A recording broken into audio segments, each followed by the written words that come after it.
原地重建以后112年，对莲潭里回到小新营的生化区小新国小，为了避免附近完全中和的磁吸效应影响招生甲教学资源，所以学校积极发展特色课程，其中 AI 机器人才是重点之一。学生家己透过程式设计，让机器人完成因所爱执行的任务，展现自信甲竞争力。并且团队嘛打算参赛，检验学习成果。新机器人的时候，不但可以学习到动脑，还可以动手，让我们觉得每次都学习到很有趣。虽然有时候会遇到挫折，但是我们还会努力克服它。机器人它本身是不会动的，所以需要我们自己去写程式，让它看，如果感应到这个颜色是要往左边挥杆，还是往右边挥杆，还有挥杆的速度等等，都是需要由程式来调配的。小朋友学习得非常的迅速，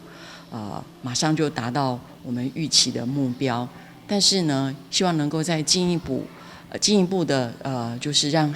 机器人的模组能够更加扩充，做更复杂的动作。为了让这群囡仔梦想起飞，从事机器人课程的发展基金，同时照顾校内侪需要课后辅导学生，嘛用多元的载具等学习来弥补城乡的落差。国际赛主会300医院区第10专区第20分区，伫大台南家长协会辅导理事长李伟宏的牵线，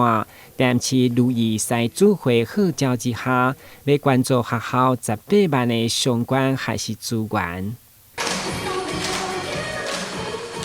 27号上午，伫学生热情迎宾的舞蹈带动，赛主会正式送爱到校园，所有关注的赛兄赛姐嘛一一翕相留念，希望争取抛砖引玉，场面温馨。再把资源给需要的地方，让小新国小的这所学校的师生都可以得到更多的资源，然后更多的照顾。然后也感谢各位师职会的这些一些